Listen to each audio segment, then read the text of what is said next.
Okay. Start whenever, fellas. Welcome to the show, everybody. Channel 99. Got with us today War Stories.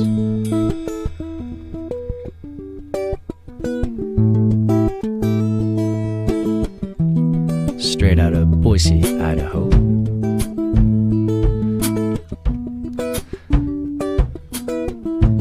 Yeah, learned a little bit about each other earlier. Good introduction, good little warm-up session. Had a little intimate session earlier. These guys shredded like so.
That was dope.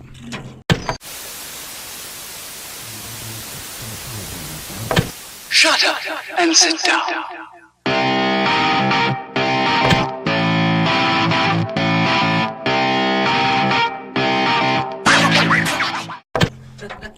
Welcome to the show, everybody. That was sick.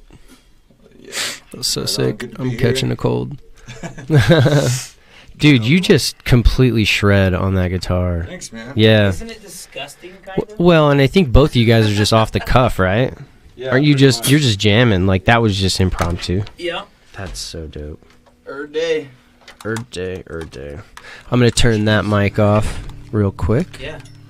Is it cool if I come over to this guy right here? Yes, sir.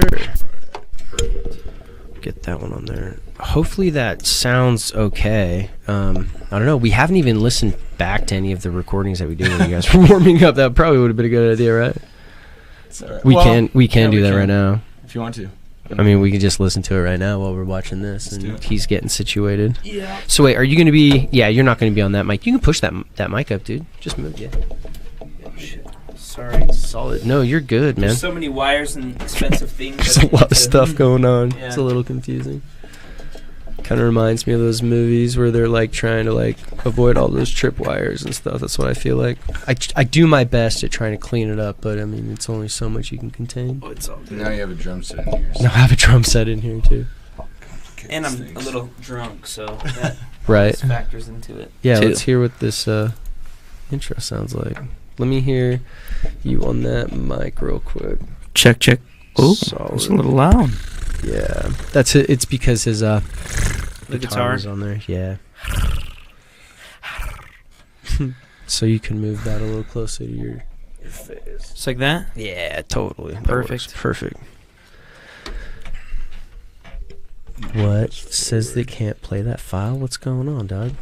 Oh, because we're still recording. That's why. Huh. I didn't think about that. Sweet, man.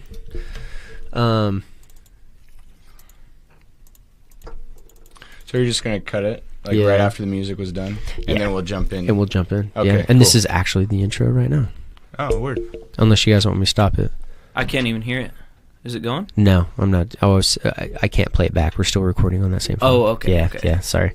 No, I think we're good, dude. How about you guys? For real though. And I said it in the intro a little bit.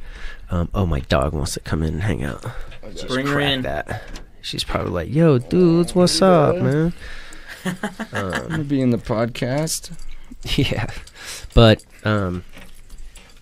7 years was the last time you guys got together and jammed, and it seems like you guys literally haven't taken like a week off. Well, that's what it's all about, man. That's cool, man. Yeah, Yeah. that's cool. And you Yeah, guys have like a 10 years very ago. very good dynamic. Yeah.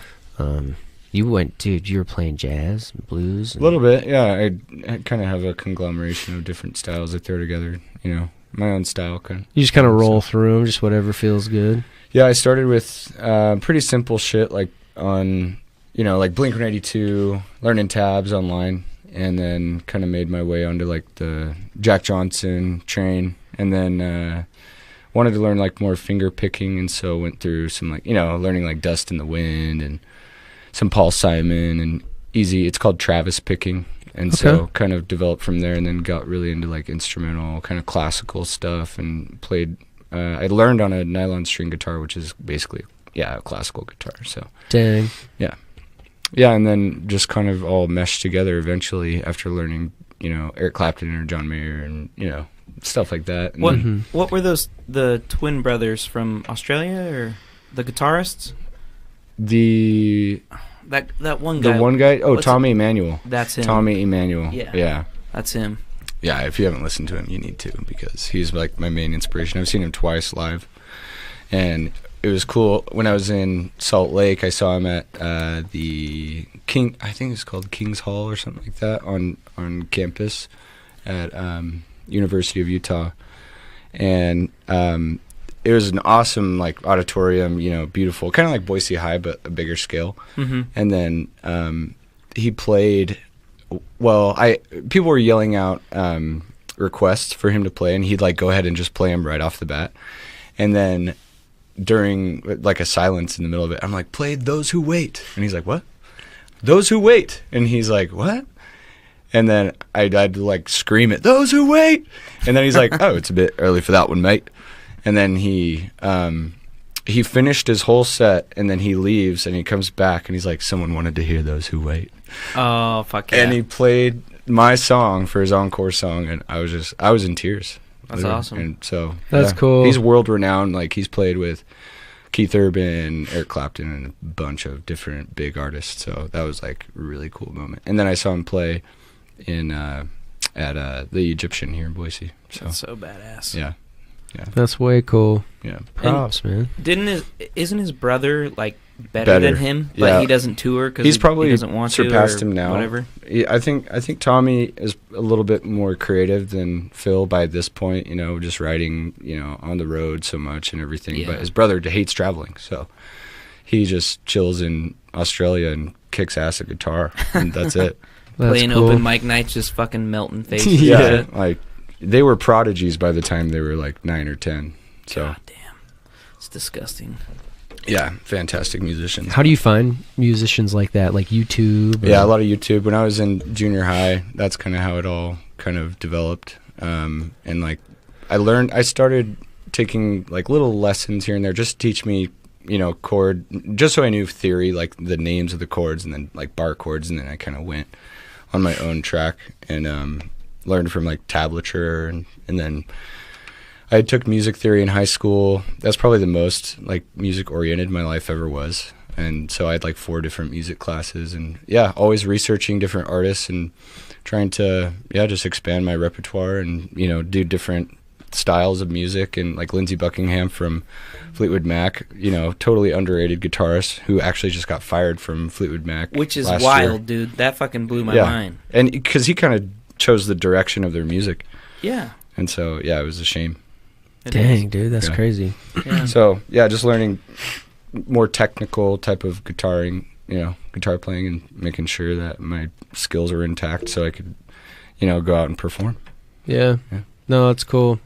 It's very well rounded. Most people, they're just like, I listened to like Blink-182 and I just learned how to play their songs and I just learned how to play other songs and then they just learned how to play through a lot of covers, which like the way a lot of people I think self-teach. I don't know. I've never self-taught, so. Yeah. Well, what I had to do was just learn how to learn. How to learn how to play the guitar, and that's like when I've taught people. Like I was telling you, I've taught people that just like you teach them how to learn. Teach them how to ride a bike, and then they could go anywhere with it. Really, just know the basics, and it's up to you for the rest. Totally. That's great. And so what is your favorite style of music to play? Genre? That's a good question. That's a great question. Cause I'm getting more into like the funk kind of stuff, like more sevenths and minor kind of things rather than like this, beautiful kind of soft felt kind of music. But I like just smooth stuff, like I'm really getting into the band called Kruongbin. And it's a weird, like, Vietnamese kind of name or whatever. But, the music is just so good. And I saw them at the Olympic here in Boise. And I made eye contact with the bass player, like, several times. Her name was Laura Leasy. And I think she likes me. Oh. She pretty hot? She's a babe. Yeah. Abraham Lincoln? Yeah. And they're from where? Thailand? Well, the name, but or I guess they're like an American band, but their name they're like all American. Thai name or something. Yeah. But I guess the drummer and the guitarist met like playing in some church or something like that, and then they started to like collaborate, and then they found Laura, the bassist, later on, I guess. I'm not sure of the whole bio, but they would travel a lot, and the guitarist had picked up a lot of different styles, and anyway, so it's funky, chill, really easy listening, and just kind of gets you in this just kind of easy, feel kind of mode. So then when you write music, do you actually write it down, or do you just play it and you just remember it? Well, the lyrics, like if I come up with the lyrics, I need to write it down because I'm not very good with lyrics, so I have to play through it like 30 times before I finally get the lyrics down. Yeah. But, other than that, with the guitar, it's, second nature now. That's so cool. I wish I was so fluent in something, right? Because you're probably like that on the drums. Like, I like to think I am, but sometimes, especially when it comes to like trying to sing and play at the same time, I can't do it. Right. It's something I need to work on. But eventually I want to get to the spot where we can both harmonize and sing together. Eventually, do that thing. I didn't introduce you guys, by the way. Oh, I kind of did in the beginning when War the Stories was behind. Yeah, War Stories, and I felt bad because I was gonna introduce both of you guys. So anyways, that's Blake. He is you're the guitarist and formerly known as Black Eyed Blake. Formerly known as Balake, known to many. Or Bob. Or Bob. Blackout Blake. Yep. Many drunken alter egos. That's funny. Yeah. When you're at the gym, you're broed out Blake. Oh, broed out Blake. Oh, fuck yeah. We bro hard. We got broed out Blake, and I'm the keto Guido. Or at least trying to be. Or the porn stash. Right. Bro, this stash fucking cashes checks. This is man. Adam, everybody. Yeah. And you're the drummer. I am. Yeah. Unfortunately. Yeah. What else would you play? If I could go back and do anything, I would learn piano. Like piano, honestly, So when me and him started playing together, he'd come over to my house, and I have this old piano. It's a what do you call that? When it's not grand, it's like the upright or the upright piano. Yeah, I can't remember. But anyways, he showed me like 2 or 3 chords on it, just the white keys. Yeah, just the white keys. The ivory. Key of C, right? Mm-hmm. Am I right? Mm-hmm. Am I correct? Because I don't know that shit traditionally. But anyways, he showed me just these few chords, and after that, like I went on YouTube and looked up how to play different songs, and I can't read music for shit besides drum music. But yeah, I transferred all that to the piano, and if I could go back and learn how to properly play piano, that's what I would love. Well, to and your do. dad is a fantastic jazz pianist. Dude, he can play anything, man. It's and crazy. Jazz is like the hardest to play on piano, in my opinion. Yeah, I don't know. It is. In his philosophy is you can't hit a wrong note on a piano. That's bullshit. I know, I've heard him say because that. you definitely can. Yeah. There are people that fucking suck at Dude, piano. the funniest thing, whenever we would play, like we'd be sitting there at the piano, God, dude, and he it'd would drive come me up and he'd be like, fucking "Oh, bonkers." try this," and you'd be like, "Dude, I'm gonna fucking choke you out." Yeah. Well, because he'd come in, and God bless his fucking soul for wanting to, be around music and shit. Because he's done that his whole life. He taught me how, to love music and everything. But when I'm fucking playing, I'm trying to play what I want to play, not what he wants me to play. Yeah. And he's really good at coming in and be like, "No, you guys need to do this. You need to try this." Yeah. And every time we would try and watch a YouTube video, he'd be like, "Soul Sacrifice." Soul Sacrifice. That was his favorite shout. That is his favorite shout out. Is Soul Sacrifice. Woodstock. Oh man, it's good shit. Yep. So you guys geek out on? Do you geek out on drummers? Do you have like your favorite drummer, and you get way into drummers? Well, yeah. Going back into it, it's Mitch Mitchell. Fucking Jimi Hendrix Experience. Mitch Mitchell. Favorite drummer all time. Just raw. What was it?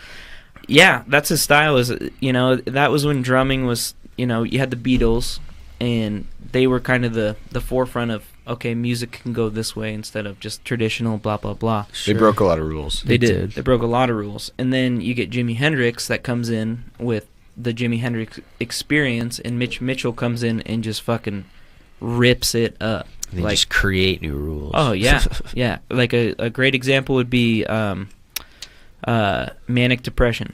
Mm-hmm. Favorite song by Jimi Hendrix. In Mitch Mitchell is fucking boom boom. He's doing everything, man. Like there's not a limb on him that's steady because he's using everything. And to me, that's when I learned, like, I love fucking music and I love drumming. Like that's when I knew that I wanted to fucking be a drummer. Yeah. So my dad showed me that shit.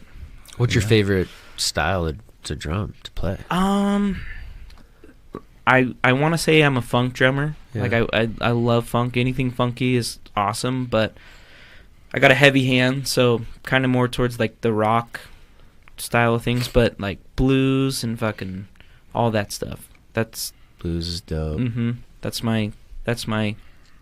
what I wish I could play, and that's what I want to play. But do you play? Is there classical drums? So that's going back into the jazz side of things. Okay. So jazz is more traditional. Yeah. And how I got into like my drumming style is I started with the Boise Highlanders, so I played snare drum. I started when I was 12. I was the youngest kid accepted into the Boise Highlanders, like ever, since they started. I don't know about now, but that was back when I was 12 years old, and I was taught traditionally for 2 years. You have to try out, and then they either accept you or they don't, or you go another year and go. But yeah, they accepted me, and I did that for 3 or 4 years, and then I decided I wanted to be a rocker. Yeah. So I transferred that to the drum set, and yeah, it you can hear a little bit of the traditional sound in the way I play, but I wanted to rock out, so I quit doing that. Unfortunately, I wish I would have kept up with it, but yeah. Regardless, that was my core, was that, and I have taken that and tried to run with it ever since. Yeah, and with jazz music, if you were to go out and study and you wanted to be have some kind of instrumental focus major, they start all the way from classical, like the whole Baroque period, and I don't know what other periods there are in that, like if you call it Renaissance or whatever. Yeah, the romance. Yeah, and then they go all the way. So whatever century that was, all the way up to the original kind of jazz styles and like the technique and everything like that. Well, yeah, because honestly, if you can play jazz, you can probably play any style of music that you want. Jazz is tough, man. The time signatures and accents and all of that stuff. Especially on piano. Oh, yeah. Yeah, it's hard on piano for sure. Oh, man. Yeah. Then you can play anything and read music and, That's the core, I think, personally, for me. Like, I would love to go back, learn piano, learn jazz, everything, and do it that way. But, for what we got, fuck it. I love rocking out, man. It's fun. Yeah. It's so fun. Especially when you can feel the music. Like, that's why I love playing with Blake, is that, we give each other cues when we're playing, and it meshes well. And that's what it's all about, I think, personally. Oh, yeah. Yeah, you guys killed it, this little space. This is cool. It sounds really good. My nose is so stuffed up right now, by the way. Can you guys tell? Literally, you guys rock so hard. So sick. Your sinuses so with sick. I rock. caught a cold, man. I caught a cold, literally, on the spot. That's awesome. But I'm gonna have to go hit some nasal spray in like 2 seconds, just so I can actually breathe while I talk to you guys. I'm not. Hey, no worries. People listening to this are gonna be like, "Dude, what the fuck, man? Turn it off." So gross. Who's this guy with the stuffy nose? Yeah, for real. So you guys just started your group, basically. Because when you came in, you're like, I thought of a name just now, or today, or something. Well, we'd been kind of teetering on a few different ideas, and then, pretty much. That's it. It's a sick name, dude. It is. War Stories. So I take it you're writing all the songs, like the vocals at least? Well, I do write, and so we need to collab more. Yeah. And I'd like to come in with some, like lyric stuff and harmony stuff, because as soon as I can learn how to play and harmonize, dude, then it's fucking off to the races after that. Yeah. Don Henley from the Eagles. It's hard, man. As soon as I open my mouth, like, I lose all motor function. Is it hard to sing while you're playing drums? It is for me, because I don't normally do it. Like, the group that I play with now, we have a singer and everything, and I just kind of sit back and do my thing. But I love to sing, and I used to, I didn't think I was a very good singer growing up, but now that I've matured, my voice has kind of changed a little bit. Sure. And I can you got to hear this guy do some karaoke. Yeah. You got lungs? Yeah. Prince is my weakness. Ooh, you sign me up for some Prince, dude, I will tear that shit he kills up. It. Dude, I would. Yeah. I'll support you on some karaoke night. Hell Granny's Monday Come down nights, to Granny bro. Tonight, Tell maybe? Granny's. No. We could tonight. Really? Definitely could. I'm tired tonight. Yeah, no Sorry, worries. I had a long day. That's all good. Long day. But are you guys going to just keep it the two of you guys? I think that's... I think you should. That's like a kind of hot bassist. It's pretty cool. Like Khruangbin. Okay, I am so down with the hot bassist idea, because if you got a fucking good-looking girl that can play some bass...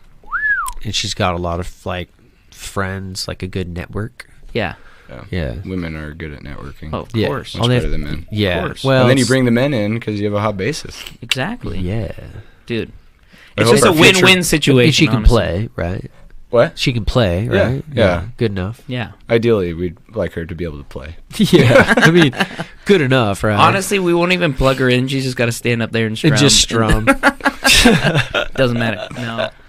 That's so funny. Just put it on a track in the background, and she could just like pretend like she's playing it. People hear it. Yeah. Yeah. Yeah. You guys got to hear Khruangbin. I would love to. Really? They're good? Yeah. I'm so down. Killer. Here, pull them up real quick if you want. Okay. On YouTube, and I'm gonna go. All right. Blow my nose, and we'll be able to hear it good in here in the headphones. Yeah, in your headphones and everywhere else. Just sorry, this dog is like so about that. All right. Let's get some shit up here. Hey, Blake, would you grab me a claw? I'm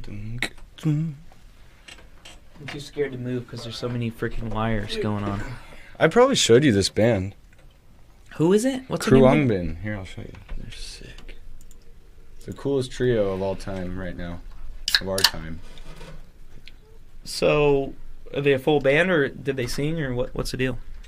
I guess we're about to find Yeah, out. so the cool thing is that a lot of their stuff is instrumental for the most part. So they have lyrics here and there, but that's why I like it, though, because I can hear just the instrumentals. Yeah. All right, this song is dope. How do you say their name? Kruangbin. Kruangbin? Kruangbin. That's a crazy name. Yeah, I was looking them up the other day, and they were like, yeah, we don't, we kind of should have chosen a different name because it's so hard to pronounce. Yeah, it's... yeah. Oh, yeah.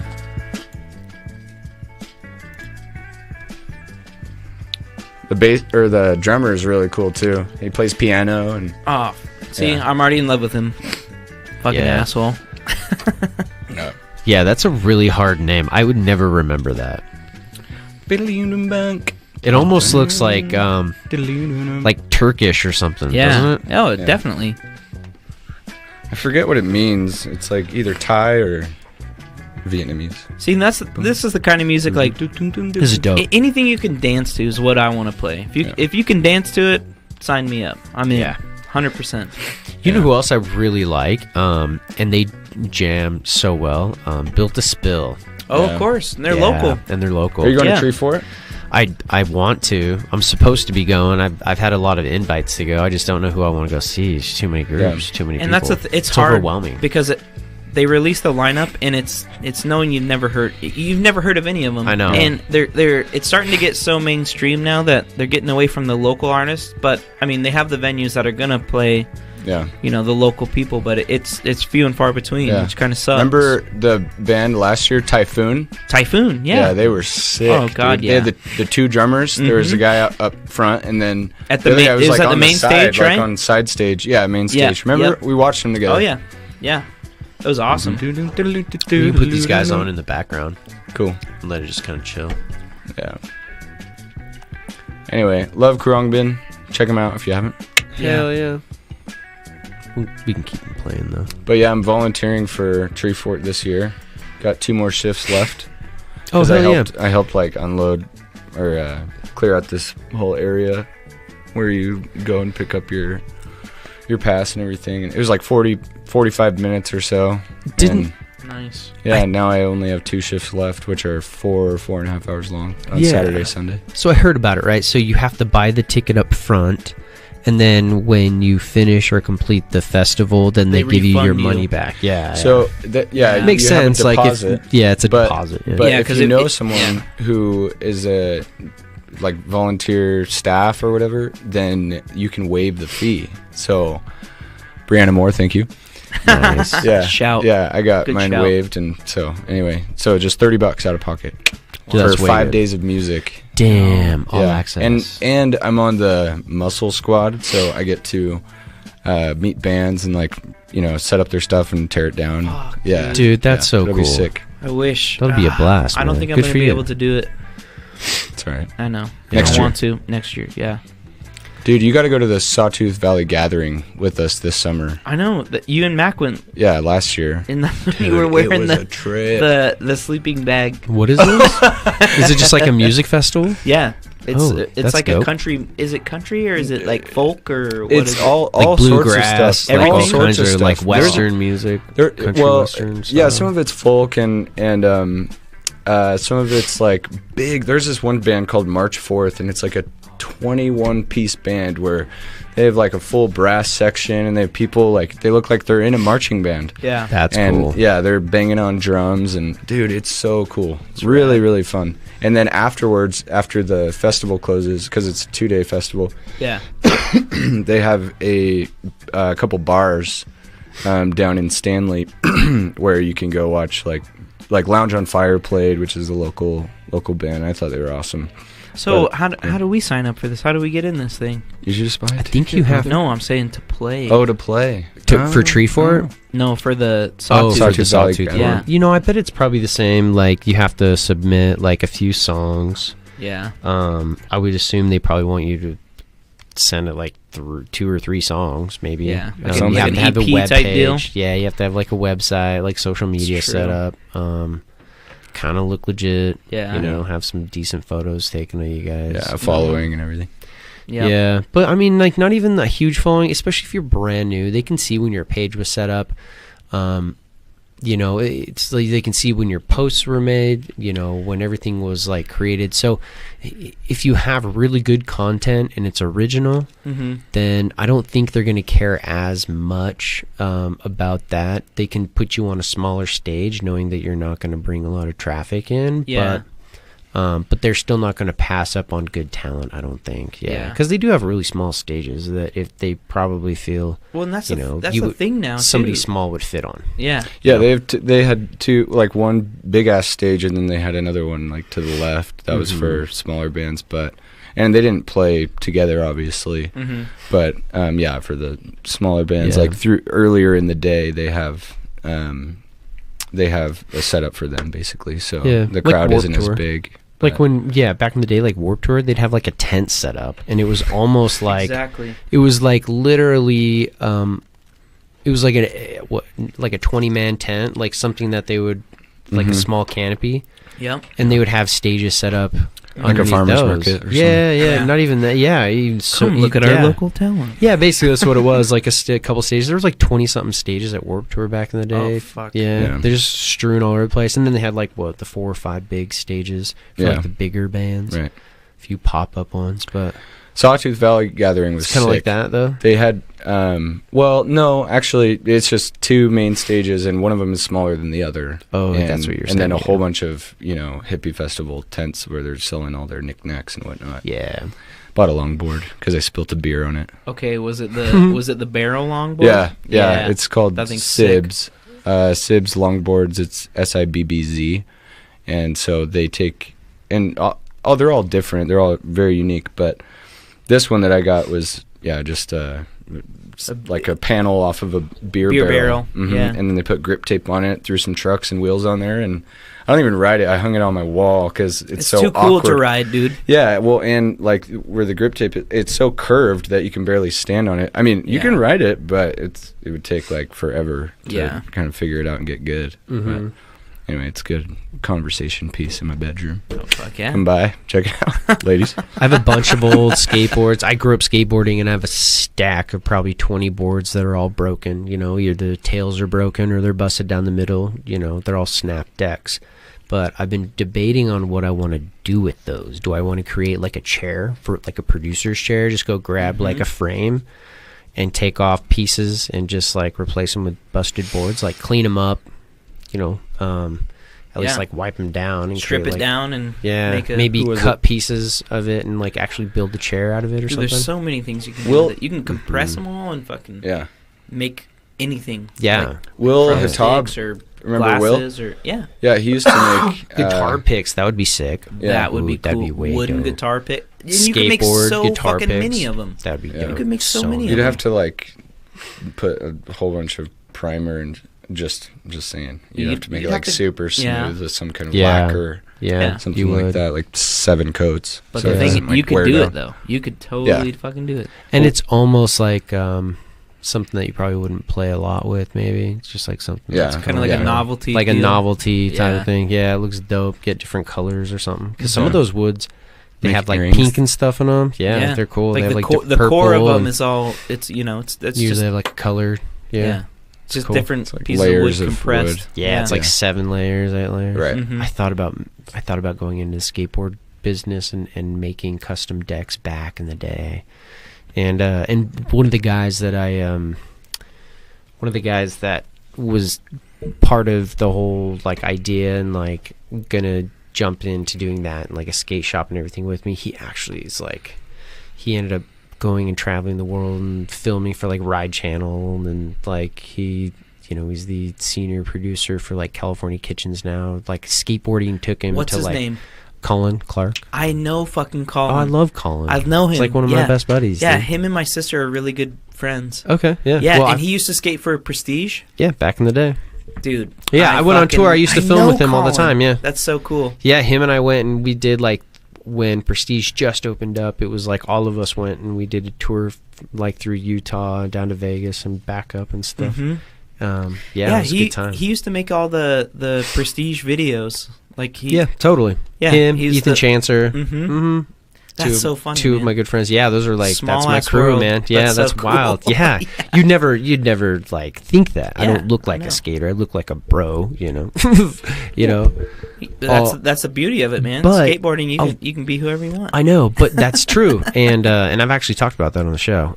But another thing is, like, I guess the new trend in skateboarding nowadays is healthy living. Like, you know, eating healthy and not drinking and not smoking and like going and working out and like hitting the gym. Yeah, dude. Because another one of my buddies, he just got a custom color on his Lakai shoes. Do you know James Caps?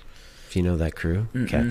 Anyways, he grew up here, skated here, and moved out to California. He ended up leaving, it's like, I guess, Oregon, back to California. Yeah. For like skating and stuff. But anyways, yeah, I mean, same thing, dude. He was telling me, I met with him and Colin Clark for lunch one time when they were both in town. They were talking about my nutrition company. Sorry, do you mind if we have more What's background that? music? Oh, no, not at all. You can skip that ad for sure. Okay. But yeah, I met with them. That's what they said. They're like, oh yeah, man, no, like the new trend is we don't smoke, man. We just like we work out and so it's like kind of we like eat clean, like the and straight edge type deal. I guess they're all going like straight edge, which is weird. Probably because they're all just partied their guts out. Oh yeah, yeah. Well, dude, I remember. Well, I mean, I don't remember, but when I was growing up, like skateboarding and shit, you know, that was the thing. You partied, and you fucking did dumb shit. And a little more aggressive lifestyle. Yeah, for sure. I mean, yeah, clean living. There's nothing wrong with that. No, not at all. No, they're probably more focused too. Yeah, and so I was thinking about, well, maybe I'll sponsor some skaters because I know a lot of people in that industry. Yeah. Who know a lot of people. Oh yeah. So I've thought about doing something like that. And that's one of the reasons I was talking to him. I was like, well, if it works, you know, maybe. Yeah. You know, well, it's wild, man. Just like, be a rep, and I'll just throw you mad cash for selling my stuff. Hell yeah. I'll just pay you what I get paid off it. You can just make all the money. I just want it out there. Oh yeah. And that's the thing. Like, people are pushing the envelope now. Like, it is unattainable for, you know, us that, you know, growing up, we tried to be as good as we could get, but it's so out of my reach and anyone's reach now because they push the envelope. Yeah. It's crazy. Yeah. Like skating, skiing, snowboarding, like all of those extreme sports are. It's insane. It's wild, dude. It's insane. And they become business people. I know. Yeah, they all do too. And it's social media. They put their shit online and people watch it because it's awesome. It's cool. Yeah. And the click of a mouse, you know, you're there on their video and you can see everything that they do and support them, and yeah, it's easy now. And people love that. They love it. Yeah, they love it. It's well, crazy. and I think that's also made a lot of sports more competitive, right? Because back when we were growing up, for me, I'm 33. How old are you? 27. 27. Yeah, well, I mean, you're still older, I'm about though. to be 27 next week. Yeah, so you're old enough. Yeah. But like, and how old are you, Blake? Shit, you're 33? You're 27? Are you fucking kidding me? Yeah, dude. 33. Dude, keep doing what you're doing, buddy. Thanks, man. Yeah, appreciate it. But, you know, men age like wine, so. They do. They do. Some the women older, the better. That's not my case at all. I need to slow down. You're on the right track, bro. Yeah, you're on the right track. We were already talking. Yeah, we were already talking about you clean living. Yeah, you've crushed what, like 17 pounds in how many days? So I went from 245 to 228 in 6 weeks. And we started on like February 7th or 8th. It hasn't even been that long. Yeah, and it's healthy weight loss. Yeah, you know, it's not like you're not eating or, you know, taking drugs. Dude, I eat bacon and fucking burgers and cheese and eggs. I love it, dude. It's awesome. Eggs just covered in cheese. More like cheese that's covered in eggs because I have like half a block of cheese.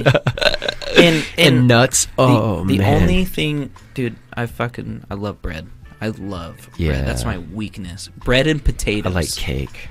Oh, fuck yeah. Those are I my love all weakness. that shit. Yeah. And it sucks because, like, okay, you know, meat and cheese and all that's good, but when you eat it every day, all day, it's like not very good. I want to change it up. I need something else. But this guy holds me accountable, so yeah, you got to access that ketosis, bro. I know. That's intense, dude. So are you like full blown like keto, like 2% carbs. Yep. Where you at? No way. This is the only cheat that I do. Is the White Claw. A little bit of sugar, Little calories. Bit. Yeah. What's your caloric intake, and then how many grams of carbs are you usually at? You know, I don't measure it. All I do is I just eat. I have a container that I take to work every day. Yeah. And what I can fit in that's what I'll eat. Yeah. And all it is just, you know, I have a meat source. Yeah. Some cheese. Hard-boiled egg all the time. I and love then eggs. an avocado every day. Sometimes I'll eat 2 avocados a day. Oh, you're good. But I thought your mic was sideways. Sorry. Oh, no worries. Dude, that's crazy. I was the same way, and I got really weird when I got on my keto. And the thing is I don't try and worry about like counting them. Yeah. As long as I stick to that, like I've you know seen you're results. on the right path. Yeah, exactly. Yeah. I've seen results. Well, for me, I got down for like 3 months. I noticed I was literally eating the same thing, and every day that consistency, I noticed a change, like what you're saying, because you knew what you were eating. Yep. Because I had to fine tune it, and so I was tracking, and I was like, well, I need to have this many calories, and these are, because on the app, MyFitnessPal or whatever, MyFitPal or whatever, you can give it like your target goal, and then how many calories, like it'll punch it out according to, you know, your height, your age, your weight, all, basic measurements, and then it'll tell you this is how many, like this is our recommendation on how many calories a day you should have, and then you can actually adjust like the percentage of your carbs to fats, the proteins. So, but then I noticed at like, 3 months in, 4 months in after tracking it, I fine-tuned it to literally where I was like comfortable eating the same shit every day, but I had already figured out everything else that I had already eaten. Yeah. At that point, do you look at it as fuel versus food? Yeah. Like it's not even. I mean, it tastes good, but you eat it because you're hungry. You're hungry, and that's how you're gonna get through. And it's more of a primal instinct than a comfort. Yep. Yeah, I just realized when we started, I was at like 195, and I've gotten down to like 182, 183. Yeah, dude. And it's fucked up. Damn, you did look a lot thinner when you walked in, but I didn't want to say anything. Just stop drinking. Yeah. 41 days. Damn, which is crazy. Awesome. Yeah, like I hate going to the gym with Blake because he's the kind of guy that he pushes me. Yeah. And I fucking hate it, but I love it at the same time. Because dude, I've gotten so strong in the last, we've gone 6 weeks. Yeah. And only 5 days a week. So what is that? 35 days. 35 fucking days. 30 days. 30 days. Yeah. That's nothing. Not even. That's a month of just going to the gym. And like, that's really not that long a time. And to see like how much it's changed in that little amount of time. Consistency, man. Oh, dude, it is so it is so like uplifting, and it makes you want to go more. Dude, are you? Yeah, go ahead and push that a little bit. Yeah. Are you tracking your progress? No, and here's why: is because like I know at some point I'm probably gonna hit a plateau, and I would rather just keep doing what we're doing and keep feeling how I'm doing without like getting discouraged once I hit that. And that's just me personally. Like I'm the kind of person that like I like to see the results in the mirror or on the scale, not versus like in a notebook every day and trying to keep track of it. But regardless, I like even if this is where I stayed, I'm happy. Yeah, dude, I'm more fit and more in shape than I have been in probably like 2 or 3 years. Super impressive, man. Good for you, dude. Yeah. That's dope. Yeah, we're kicking ass, dude. Yeah, and it makes it even better when you have a buddy, because I could go to the gym and like, okay, this is good enough, good enough. Just diddle fart around. Yeah, just exactly. make it there and break a little bit. And I would be happy that I even went. But when it comes to us going, like, he's like, dude, you better put more on, man. Yeah. I'm like, well, I'm not gonna be able. He's like, well, I'll help you if you need it. But dude, I've gotten way stronger, and I'm gonna keep doing that. Like, dude, I want to keep that up. Yeah. Good for you, man. You're gonna hit your goal, dude. I know. We're gonna get there. What is your goal? What's your goal? Dude, I want to get down to 200, and it's not unrealistic, but goddamn, I've been over 200 pounds for, I don't know, the last 6 or 7 years. If I could get to 200, easy, dude. Dude, you just broke what 17 in 6 weeks. I know, and that's what I'm worried about. And that's like the beginning. Well, it'll slow down. Like your weight loss will slow down because your body's going to slowly readjust, and like it's going to appropriate that energy accordingly instead of just like free flow. You know? Like it'll figure out your routine. Your body will adjust. You know, like we are creatures of habit, and our bodies are going to adjust emotionally, physically. Everything's going to all change. I'm getting way better sleep. Yeah. And again, like the whole eating thing, I eat when I'm hungry, and that's my energy, and that's it. Yeah, you know? It's awesome. Except my energy drinks, I need those. Yeah, I love energy drinks. Everyone needs those every now and again.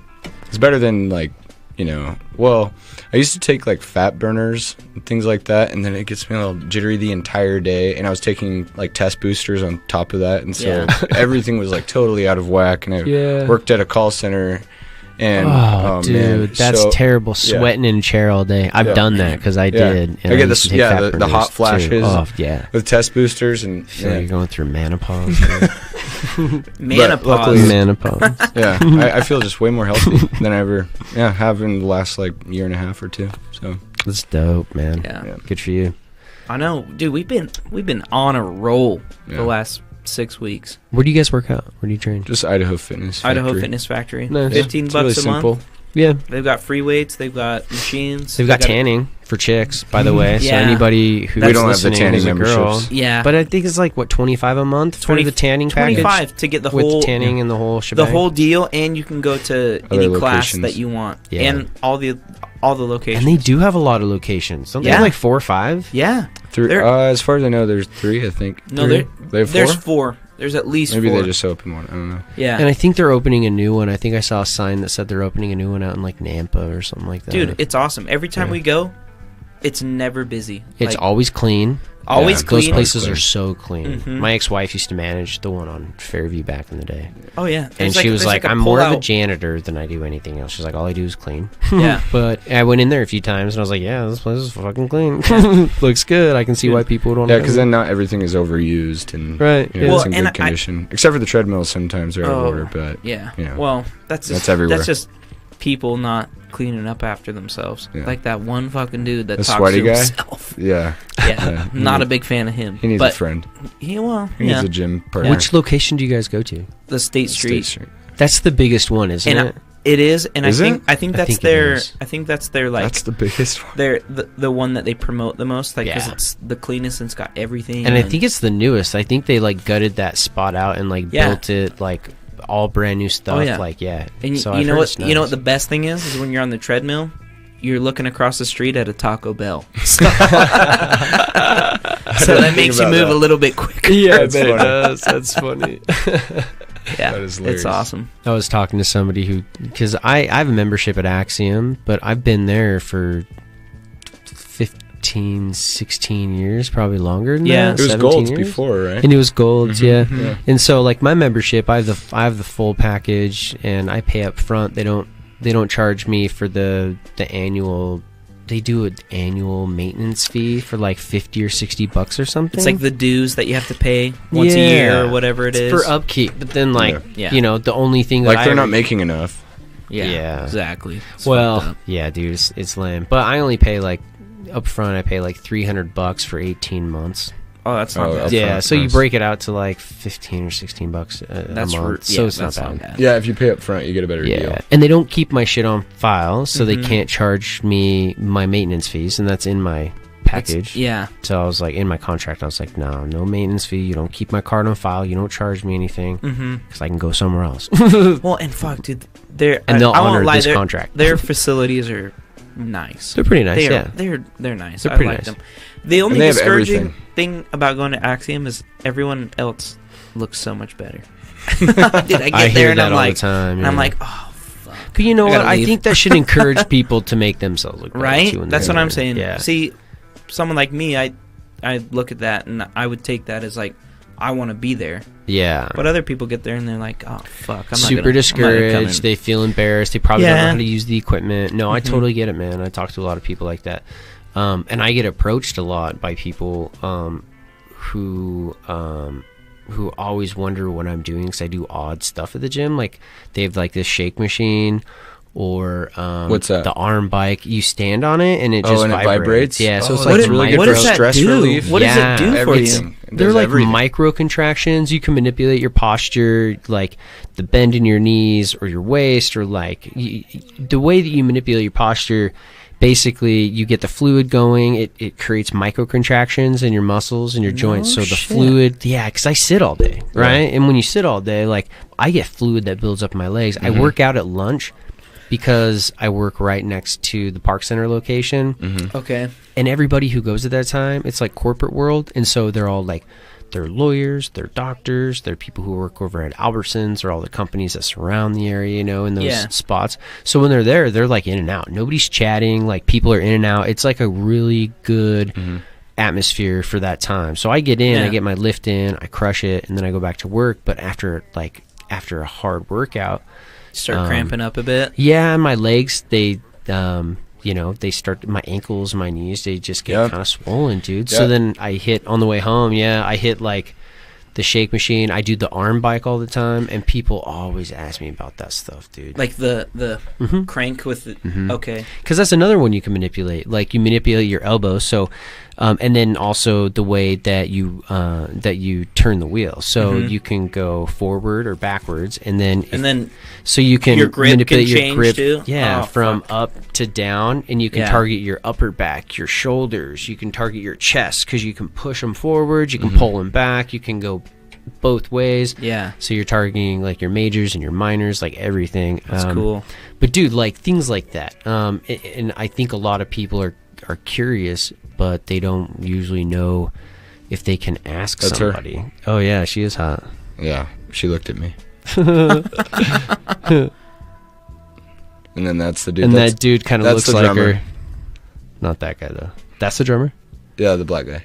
And then that guy wears a wig. Oh, okay. It's like a 70s style wig. I was going to say, it looks like her. Yep. Yeah, she is hot though. That's cool. Yeah. That's the bass player you're talking about? Yeah, the chick. Oh, yeah, she needs to join. But no, that's cool. If you ever wanted to step your game up and go down and do, like, you could always go to, like, SBG. They do, like, jits, boxing, Muay Thai, kickboxing. Is that the one? Classes. Is that the one kind of right next to the skate park? Okay. Yes. Right by Rhodes. Yep. Right. Yes. Yeah. So there's a CrossFit gym like in the same building. Wait, what gym are you talking about? SBG right Combat Fitness. Yeah. That's where I box at. Okay. Yeah. And it's got their logos like the gorilla freaking. Oh yeah. The big guy. So do you know Jake? Jake Martinez. I think he's a trainer there. I don't know. I know Freddie Martinez. Oh, shoot. I know he specializes in Muay Thai. Yeah. See, and all I do is boxing. Okay. Yeah. So that's why you're so good at the rope. A little jump rope. Seen I jump a couple videos of you shredding. Yeah. I learned some cool tricks and shit. I do some cool under the leg and stuff. Fuck. Yeah. Like dude, backwards, I'm like lucky double if I can crossovers backwards. If I can get 30 jumps in a row, like that's. Oh, dude, come on, we do. Bro, we did 100. I got 100 one time, but after that, I've thought about approaching SBG and saying, "Hey, man, if I can like put together like a 20-minute routine, could I teach like a half-hour class? Why not? Like, and we take like 2 or 3 minute breaks after every song." Dude, jumping rope is tough as fuck. It's tough, man, and I can teach it because I teach a lot of people. Again, that's another thing a lot of people ask me about is how I know how to jump rope, or why I jump rope. Have you trained a lot of people, or? I've had like 3 or 4 people that when I see them at the gym and they have their rope, I'll teach them like how to do a trick or two if they want to learn. Yeah. But no, I've never trained anybody. Yeah. Nobody's ever been like, I want to train. But I've always thought like at SBG, people who box and do all kinds of, martial arts probably would like to learn how to jump rope a little better. Yeah. So if I could provide like 20 minutes for a class and get a free membership, be like, yeah, man, I'll just put together a 20-minute routine. It's a great workout twice a week, sure. Yeah, I signed up. I did a Groupon thing, so I did 3 months. This was like 4 or 5 years ago, but I did a Groupon. It was the CrossFit gym.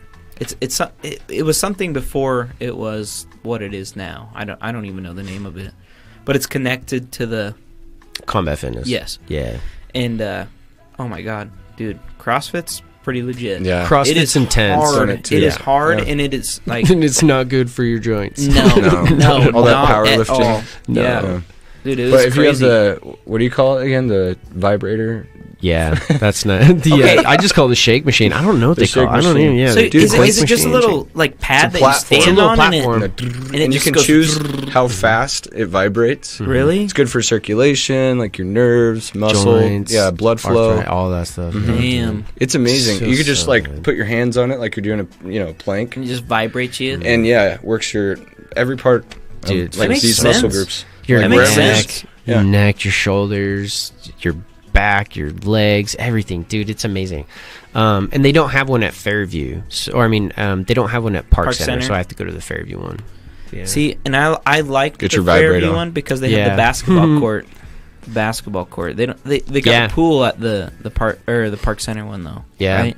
Yeah. Well, they have a pool at the Fairview one. See, that's the one. They have a full-blown spa too. So, and it's all co-ed. So, if you have a girlfriend or a wife or something, you can go and sit in the sauna or the hot tub or shit. Yeah, or the steam room, where all the other locations, those are segregated. They're split between male and female, except for the hot tub and the pool. Those are co-ed. But if they do have a sauna or a steam room or both, they're in the males or the females rooms. Yeah, right. Which is like, it's fine. I get that, because if I'm in a steam bath, I'd rather like just be in like a pair of shorts, more like my swimwear, instead of like when I'm in a sauna, in a co-ed sauna, I'm still wearing like I'm probably still wearing a shirt. Dude, the Y, shoes. The Y, it's the sauna is, they have a male and they have a female, and dude, the old naked men that come in there. Oh, it's awful. Sometimes I'd go in there naked, but it's weird when some old guy's, staring at your junk. Yeah. I almost said something to this guy one time because he was like, kept looking over at your dong. Can I help you, sir? that was the thing. If you went to Boise High, about to cancel my membership. You had to deal with the old naked men at the YMCA. Oh yeah, because standard. Was that where they worked out for their right by PE Boise classes High and stuff? So for Boise High. So they had so you could do either PE or fitness, but if you chose to do PE, they like on block days and shit, they'd go to the YMCA and do stuff. And I always did fitness, so I never ran into this deal, but. Oh my god! Even going in there after school, dude, just fucking old dudes hanging don't even give a shit. It's terrible. Tons. I mean, like, I don't really mind, like, because I play football through college, so I mean, I've showered with like 100 dudes at the same time. Yeah, and some of them are aggressive about it. They'll put their legs up on the fucking deal, and then they'll just make direct eye contact and talk to you. They'll start talking to the dick hanging out. How are you in school right now? Yeah, and their underwear's just hanging out right next to them. Like, dude, just fucking put your pants on. I can talk to you while you're putting your pants on, dog. Help a brother out here, man. I don't need this. I hope I'm that proud when I'm that old, because god damn. You're desensitized by that point. Yeah. That takes some bravery, and they got big balls because you're looking at them right there. I mean, they're flashing them at you. It's been a long time, dude. So a lot of the old men that, when I was at the YMCA or like the rec center back when I was a kid, those dudes are probably all dead now. And I bet like all the dudes who were in like their 50s, they're probably nearing death or retired. Oh yeah, probably about to die soon. It's amazing. The YMCA is a whole different world. It's a whole different world. Yeah, man. Yeah. They don't hold back there. They don't. They don't give a shit. And you know what? It's not even that cheap, is it? It's really not. Honestly, it's like almost $30 a month. It might even be more now. They have cheaper programs, like if you're in low income and stuff, which is great. Like that's cool. That's right. But I mean, I'm not gonna lie about that shit. Yeah. You can afford I feel bad. Yeah. Mm-hmm. Jordan Gore and his wife, I think they pay like $60. 60? Well, yeah. See that? Well, that's not too bad. But he goes and plays basketball. And, yeah, and they got everything. They've got everything. They have the climbing area. Yeah. And they have like city league and stuff that plays there and stuff, right? So they have like tournaments and stuff too. It's a full-on gym. It is. It's awesome. Yeah, the YMCA is, it's actually pretty affordable. First yoga class I ever went to was with my mom there. Really? Yeah. Really? I actually got really into it for a while. I went to a kickboxing class with Shay Woodhouse. Ooh, I've been to one of those. And I felt like such an idiot because she was so good. And she kicks ass. I looked like a fucking idiot. Yeah, I had no business being in this class. she had to show me. Well, one time because me and Jeannie were in there once in high school, and Shay was there, and she's kicking this fucking. What do you call it? The foam or the padded. It's like a cylinder. What do you call that? Punching bag. Just like a stationary. Punching bag. But it has the big heavy thing at the bottom to keep it still. Yeah. Anyway, and she's like, Blake, do it like this, and she like almost kicks it over, and I'm like, intimidated as fuck. Yeah. She can fucking box with the best one. I would never go up against her because she knows what she's doing. Yeah. And I learned that single-handedly, and I felt like a fool. It's kind of hot though, like chicks who can fight. It's very attractive. Yeah, if a girl in like can a very kick my odd ass, way. I'm in love. Yeah, which my ass isn't that hard to kick. You think Libby could take you? Oh, I know she could, bro. I know for a fact she could. This is your girlfriend. Mm-hmm. Yeah. Is she tiny? We're about the same height. Yeah. Yeah, but dude, she was in the Army for 4 years, and she was over in Afghanistan, and she's classically trained. She knows what she's doing. Yeah, and I've seen her, like, I love it when people go to the bar and they're like talking shit to her, and they ask me like, "Are you gonna fucking step in?" I'm like, I don't need to. No, she can take care of herself. Yeah, she's got some fierce kind of drive. Oh, man, like she's fiery, bro. Yeah. That's why I love her. She's great. Hand-to-hand combat, man. Yeah. Good catch. Yeah. Oh yeah. Good for you, man. Military chicks are cool. I dated a military chick for a while. Yeah. Well, I was totally into her, but she kind of went crazy. Yeah. And by that I mean like she got deployed and like she ended up like she had a rough deployment. Yeah. So yeah, can wear on you. It can, man. It's unfortunate, It is, But either way, she's a good woman. She was trained well. She's she's definitely great. Military. I was raised in a military family, so I get that. What branch was your dad? My dad was Army. Yeah, retired colonel. Oh wow. Yeah. Wow, that's Lieutenant awesome. Pretty strict, or? Yeah, pretty strict. Yeah. He was cool though, and he wasn't like super hardcore strict, but he was. I mean, there's bedtime, and like when he said to do something, you did it. Yeah. You didn't want to have to tell you twice, but yeah, he was. He instilled a lot of good values. I'm very structured. Yeah, I'm very structured. You need that. Just you need that growing up. Having that, yeah. Well, dude, nowadays everyone's soft. Like young kids, they can't work. They're all latchkey kids, man. Is that what they call them? Latchkey kids? I thought so. Everyone says millennial and blah blah, but we're millennials, aren't we? Yeah, but later it's like there's Generation Z. And then I think the generation right before us is X. Yeah. And then there's the baby boomers. Yeah, and then baby boomers. Yeah. Right. So millennials is like from 80 until like 95 or something like that. That's a millennial? Like, yeah. It's a little later than that. Yeah, but you're right on. Yeah, it's like basically like millennials are like 80. Yeah, basically like an 80 to 98, 96. But just depends on where you look. But yeah, the census. Kids after 2000, are they classified as anything? Or are they still? I think that's Z. They're Gen Z. Yeah. Okay. Gen 2000, I think. All right, well, those kids fucking suck. And then there's the kids born now are a whole different one, I think. Like they're going to be. Wait, no, this is Gen Z still. Anybody born 2000 after, right? I think so. We're nearing 20 years right now. I think we're about to shift into a new gen. Yeah. Weird. 2020. And they just blended. That is wild. And they just blended like Gen X and millennials. I want to say Gen X is Gen Xials? Oh, you know what? Gen X. No, they blended like 1982 to like 1988. Yeah, it's a good joke. Into like a hybrid generation because it's between like the people who grew up with the internet and the people who didn't grow up with the internet. And I started using the internet in like high school, kind of like a little bit in junior high, but not a lot. Only because I'm a little bit older. I was born in 85. So I think millennials are actually later. I think they're like 84 84. Yeah. 84 84 to like 98 or something. Okay. But I think 80s. I think the spectrum changes as Yeah. time goes on. They're like, no, we're just gonna, make these millennials, these Generation X. Who's making these decisions though? Who's the one that's like? It's very arbitrary. Yeah, it is. Yeah, and I want to say it depends because there's different census and there's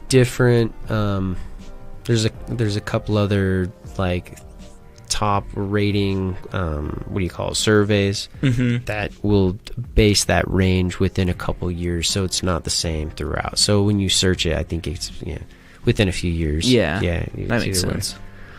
You're looking it up? Yes, actually. I was gonna say we could on here if you want to pull that up so everybody can see. Oh yeah. Here, I'll let you do it. Yeah. Yeah, these guys are dope, dude. I think people are probably digging this in the background. Should we take a break in a second? I want to get some water, and Adam's got to poop. Dude, we can, Adam gotta poop, bro. Why you gotta shout that out on here? It's been an hour. Yeah, dude. Let's do that. Let's take a quick break, and we'll be back right now. All right, cool. And we're back, everybody. Like I said, I would be. But, dude, with war stories. With more war stories. So we're gonna shift topics back to music again. And so now that you guys are fresh and starting out, how is the whole collaboration going to work? How are you guys gonna get together and write together, or are you guys going to put things together on your own and just kind of file transfer back and forth? How does that work? So, Blake's got a ton of material that I want to work with because it's awesome, and basically, like, it just comes down to us putting that together and hopefully recording like an EP and putting some music out there to kind of get our name out. And then once we do that, once I learn his songs, then, we'll throw in the occasional cover and whatever. But I want to learn his songs to be able to sing them with him and just know him through and through. And because, dude, he's got loads of material. It's a plethora. Oh, God. And it's so easy coming in like that, because as a drummer, I just listen to what everyone else is playing, and he's got all of it. So, yep. You got all of it, Adam. I don't know about that. You guys I both got some of it. Got all of it. Together, you guys got it all, but except by the yourselves, hot bassist. you've got most of it all. Yeah, we're missing the hot bassist, but we have one ready to go on board. Hopefully, she doesn't know she's in the band yet, but she's in. No, she'll know soon. Yeah, I'll contact her. We'll tag her. We'll just tag her in this. Yeah, exactly. Tag her in it. And then we'll tag the way to pronounce her band's name, her current band's name, and you're talking about Laura, and soon to be former band's name, exactly, because she's gonna play for you guys. Yeah, we're gonna be the next big thing. Got to get her away from that guy with the wig first. Yeah. Let's talk about that wig. What the fuck is he doing with that on his head? He wants to look like is her name again? What's her name? Amanda? The bassist chick? Laura. Oh, Laura. Laura, if you're listening, call me. Give me a ring-a-ding-ding. Don't hold back. There's a lot in store for us. Okay. He's probably written a few songs for you, not about you, but for you. Just for you. I don't know it yet. You don't know it yet, but the songs are there. They're written and are going to be written, and just know. Even the about you ones. Of course. Yeah. Who else has cool hot bassists? Have you heard of the Sounds? The band The Sounds? Mm-mm. They're hot chick guitarists. Trying to think. The Sounds are dope, dude. You want to hear them real quick? They're hot bassists. Yeah, I think they're just hot. Yeah. There's a nope. They're just Laura. It's only Laura. It's Laura so or nothing. This is going too far. Sorry, Laura. Yeah, I'd like to. It's all good. Say I'm sorry in advance. Yeah, these chicks are hardcore. I remember I met them at like Warped Tour back in like 2008 or something like that. Let's see. I don't know. There's so many songs. I don't know if I can just play it off of here. Okay, here we go. Yeah. What kind of music are they? They like rock? They're like rock. Yeah. Okay. Yeah.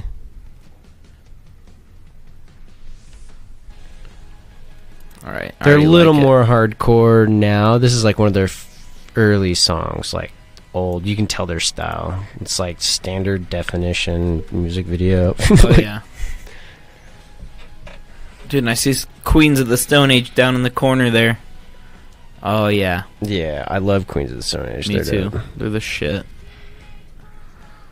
Okay, I've definitely heard these guys. Yeah, it's like their old song. But I think there's another chick in their band. This is like old band.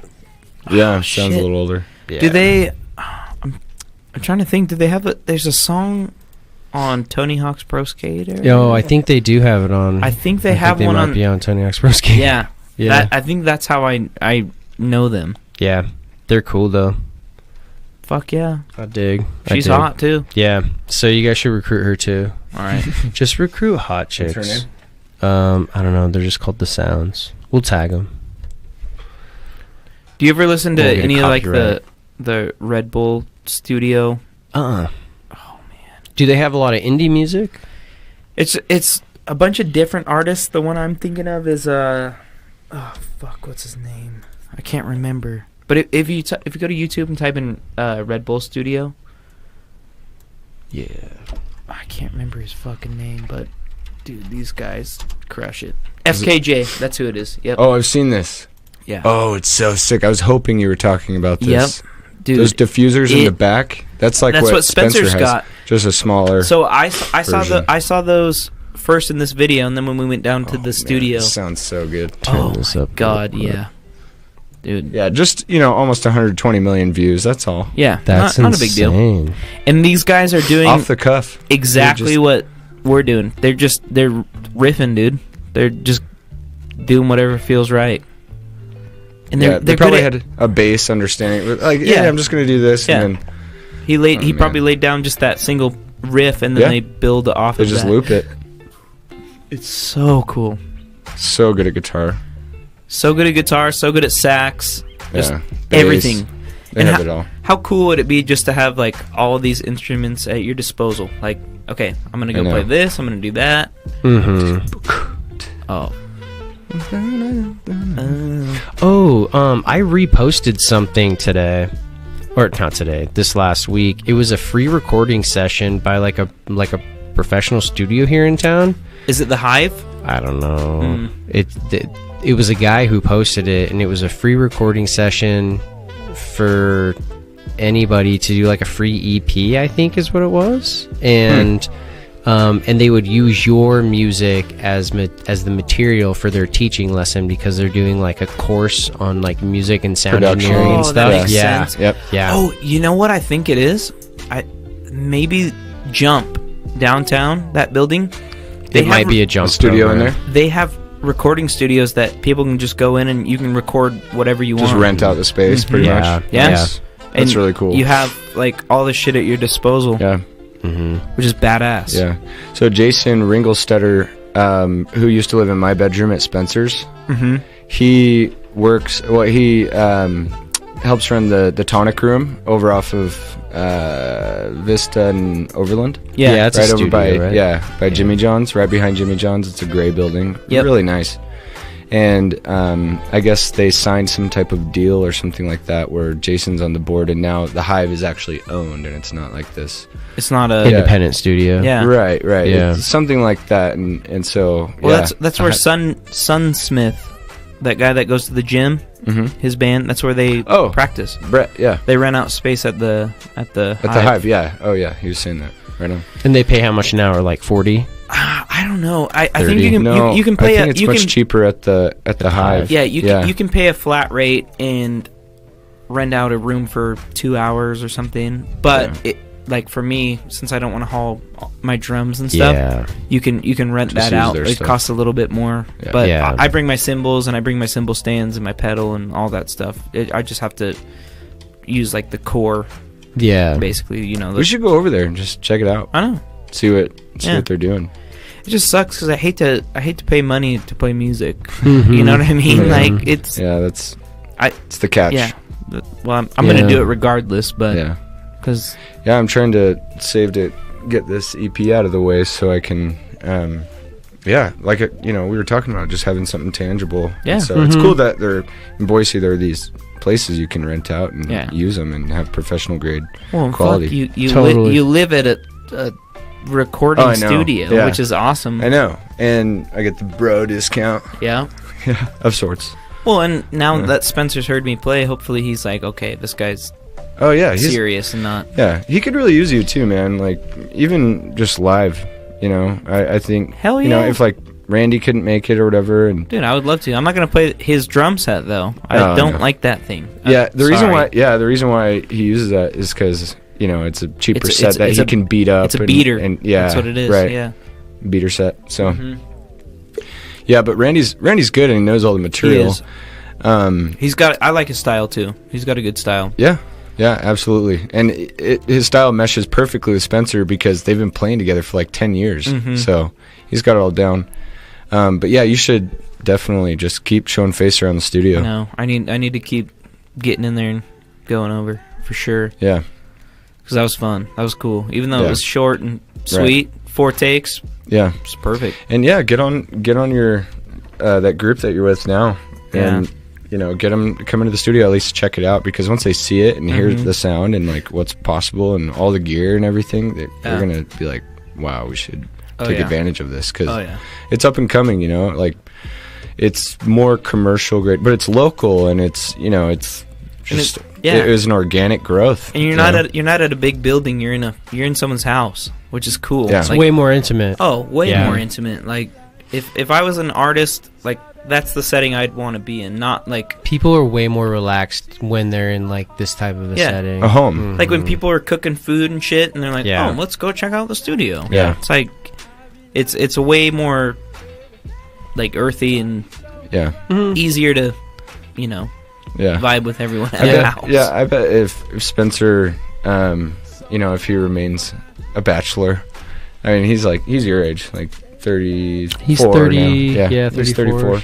Yeah. And I bet he would open up his house to bands and let the studio run itself and pay his bills and everything, because it doesn't cost him anything anymore. It's all out of pocket, and now it's pretty much hit fruition. So he's he's ready to bring people in, and so if rooms are available, I bet he'd just let people, well, that's the thing, live there for a week or two, and get all their shit done and have seriously professional.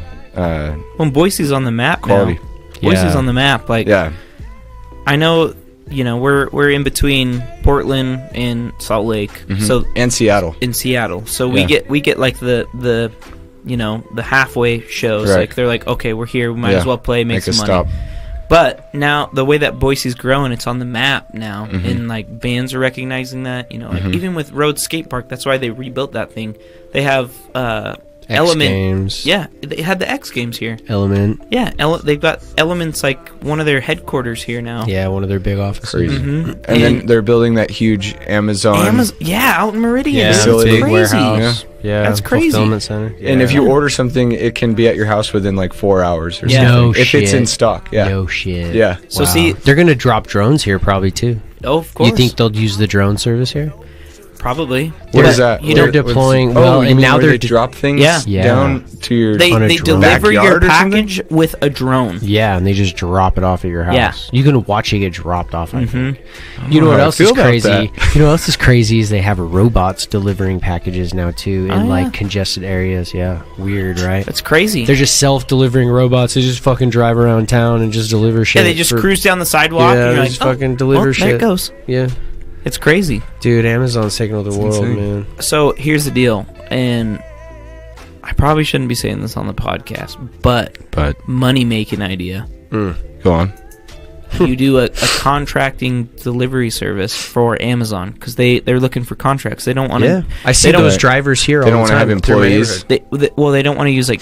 They don't want to just use UPS and FedEx and stuff, because, it's not enough. that'll bog them down. They self-broker it. Yeah, they self-broker at that point. So drivers compete against themselves for routes and 3 or 4 trucks. That'll pay itself off in, I don't know, like can't believe couple they're months. Like airborne now though. That's insane. You didn't know about the drone delivery? Drones? Oh yeah, that's years old, man. Yeah, that's like years old. Yeah, I need to keep up. We're in 2019, but man. they don't Shit's do it here. Fucking weird. Oh no, they don't. They probably will once the facility. Yeah. That's what I'm saying. Well, the way it's growing too, like it's only a matter of time before. Right. You know? Yeah. But like congested areas, dude, you go from the air. There's no. It's insane. Yeah, it's wild. Mm-hmm. Yeah. And then they had those stores. I think they're closing a bunch of their Amazon stores because they were kind of like Apple stores. There was like a few hundred of them. And it was basically everything that had like over a 4.5 star rating or something was featured in the store. So I think they called it like 4.5 or something like that. Oh, like the stores or something. Like it was the shit that didn't quite make it to the top tier. So they. Well, no, it's like all the best sellers that have higher ratings than a 4.5. Oh, okay. Because people use the rating system so much on Amazon. I use it whenever I buy stuff. So the top ratings they sell. So the highest rated products. Oh, fuck, so that's in those pretty areas, smart, man. Yeah, so they use their data to say, all right, well, what is everybody buying in this general area? Because they can target demographics and geographic areas. No shit. Yeah, their data runs deep, dog. So they know what's gonna sell in that area. Yeah, and so they're gonna bring everything in that's 4.5 stars or higher that are the best sellers in those categories to that area, so people can just go to the store and buy it right then and there. Makes like sense. They were thinking that Amazon was going to buy up a bunch of so when Radio Shack went under and closed 1,000 locations or something, everybody was thinking Amazon, because this was kind of in the works, like an Amazon store, because they also do the stores like the Amazon store in Seattle, where you just walk in and you just grab whatever you want and you just walk out, and it like charges you based on like your phone or something, like a geolocation thing. Yeah, they have grocery stores like that too. Yeah, exactly. And so they'll probably integrate that into like Whole Foods eventually, because they own Whole Foods. Whole Foods and those new Albertsons that they just built. Yeah, just have a huge complex where you can get anything. Yeah. By the way, those new Albertsons, like the one out on Broadway, and in Meridian, they're looking for bands to play all the time. They are, dude. Yeah. They are. Live music. Yeah, on weekends. That's a almost good every time. And this one's probably the best one. You guys would want to hit like the older crowd. Yeah. And I say that because it's more of a family crowd, where like the college kids. And we can play like chill stuff and I think you'll get more of a turnout here because people are that's the biggest one. It's the newest one, and you have a ton of families and like people who are about 30s and 40s who would sit with their family and eat food and chill instead of people just grabbing a beer or grabbing drinks and just leaving or something like that. Yeah. College crowd's fun, but I think you guys would do better in a family setting. Well, in the college crowd, they're just, they get there and then an hour later and they don't care about leave. the music. Yeah, it's not about the music. Right. It's more about getting drunk and leaving, where here, the families are like, it's all about the experience. You guys play super chill vibe music. You guys can just freestyle This for ain't hours. no silly birch. This ain't no birthday party. That's for sure. No birthday party. So, hey, man, we out here. We out here at the birthday party. We should show him the PJ Bankroller. That little kid. He's a so baller. Sweezy. He's a straight baller.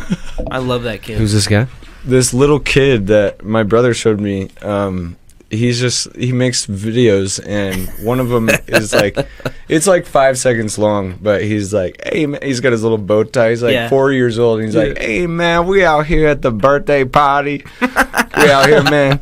I love him. He's so fucking funny. Awesome. He's already. What's his name? PJ what? Bankroller. Bankroller. Oh, it's so PJ funny. Bankroll or whatever. Yeah. Or Bankroll. Oh yeah, dude. Bankroll PJ. He's got a bunch of them now. Yeah, he's got a lot. Okay, so this one down here. Wait. Which one's the one with the birthday party? Or just type in birthday. Put in birthday, yeah. Sorry. Dude, you gotta see this kid. This kid's so fucking... He's so badass. Oh, well, okay, or you could do the one right there. We be flexing, though. Yeah, we be flexing. This one, right here. Oh, yeah. We don't just be out here in the streets and stuff like that.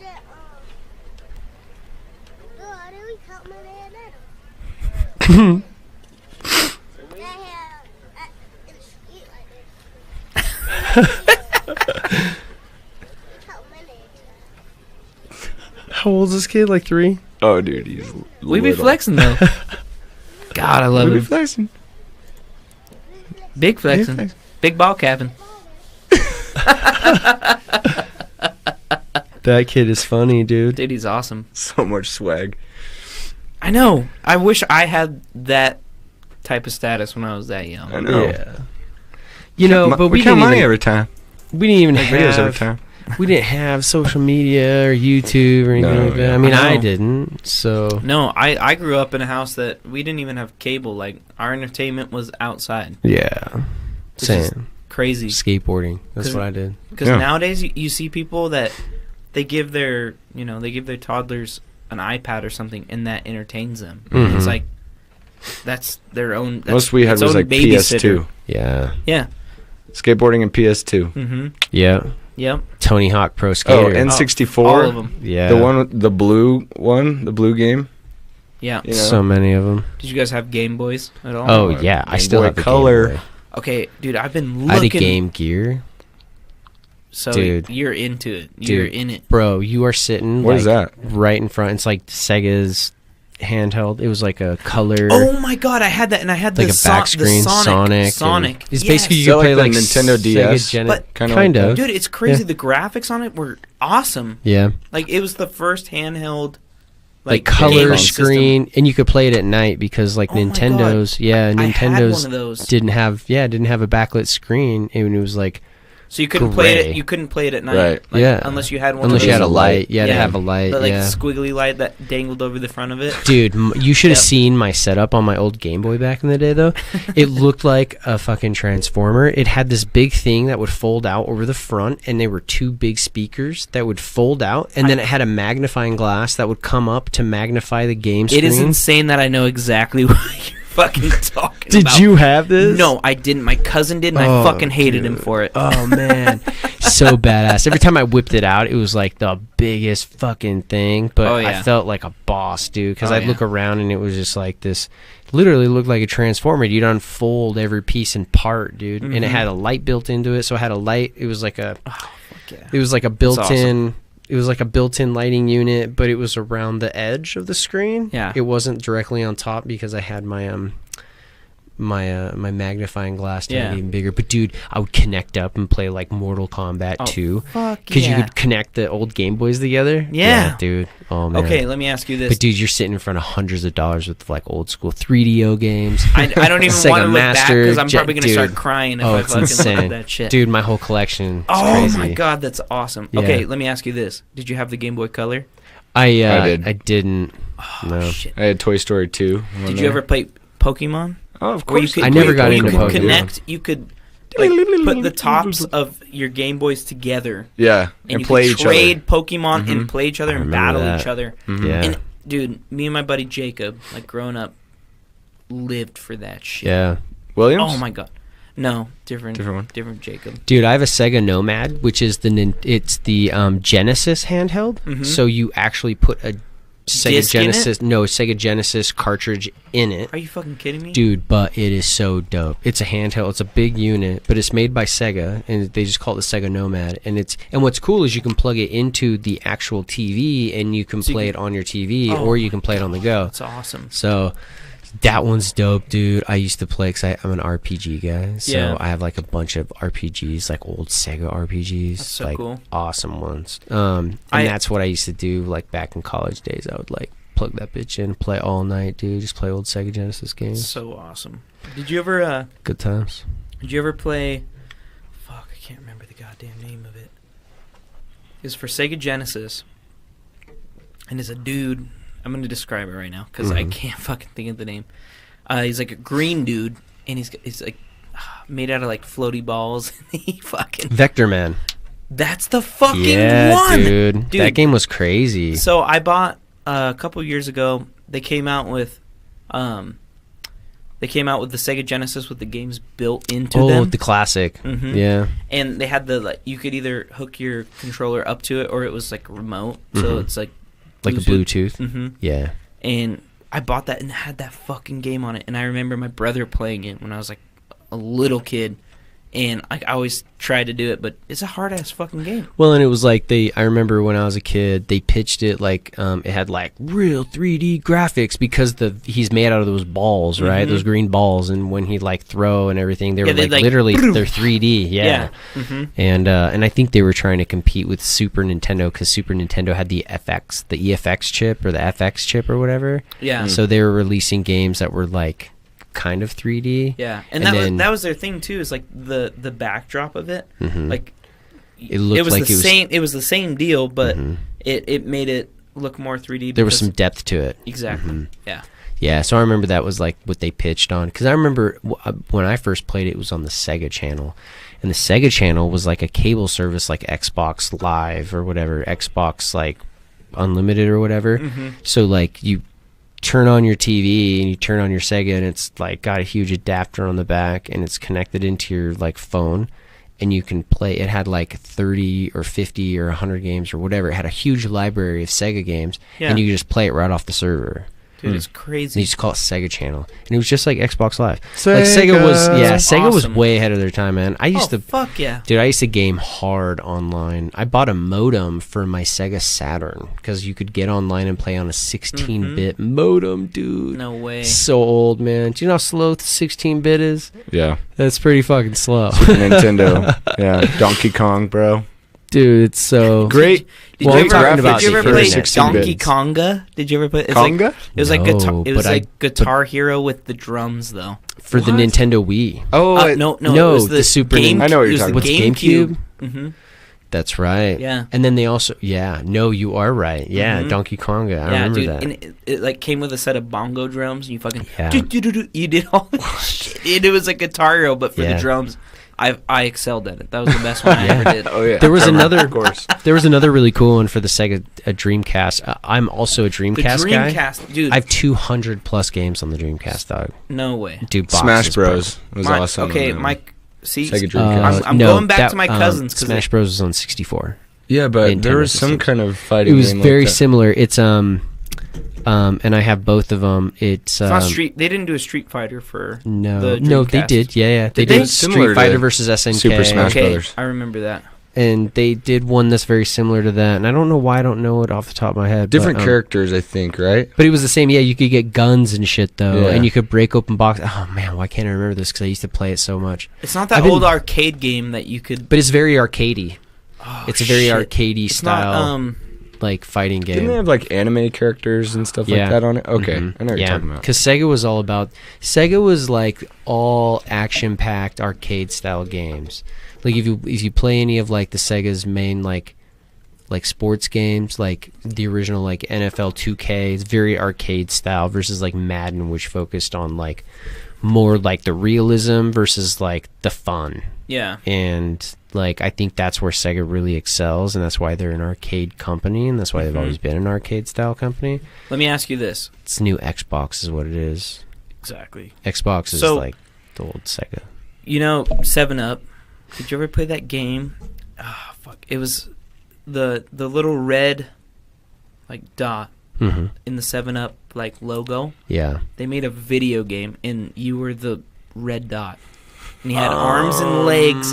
And I think I did play that. Dude, there was one night, Devin Shoecraft, I will never fucking forget this, dude. Yeah, I think I did play this, actually. We were at my house, and he went from level 1 to the end of the fucking game in, like 9 hours.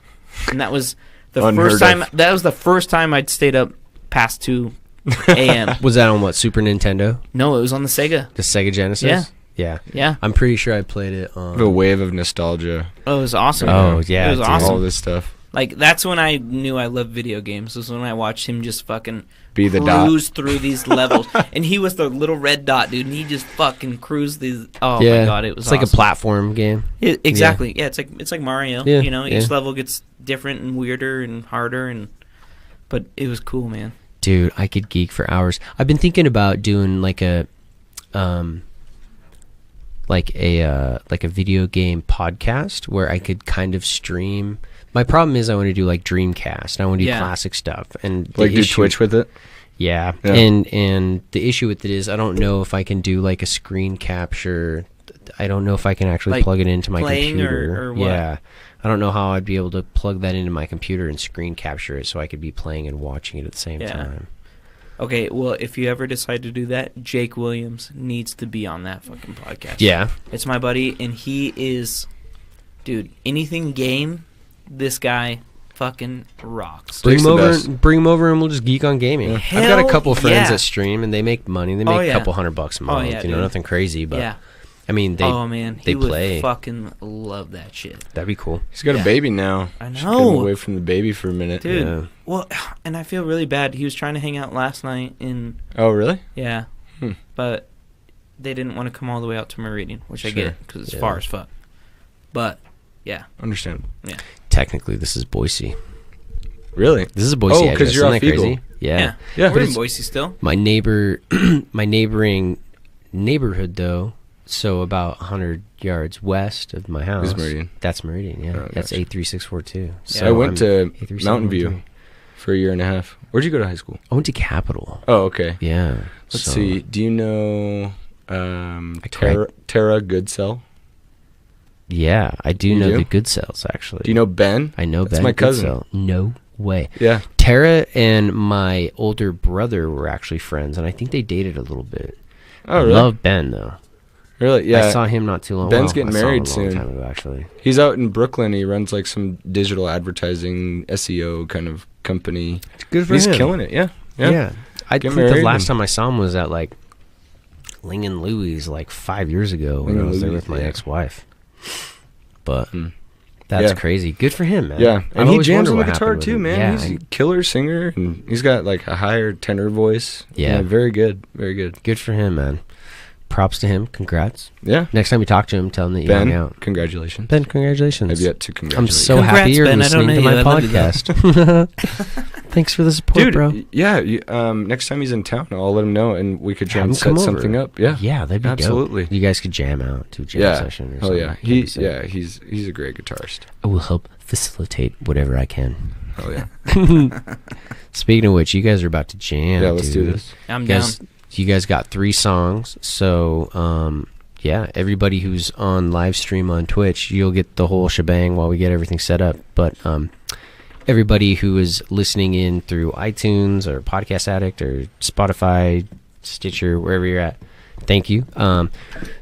Make sure you subscribe, give us 5 stars, pass the episode along.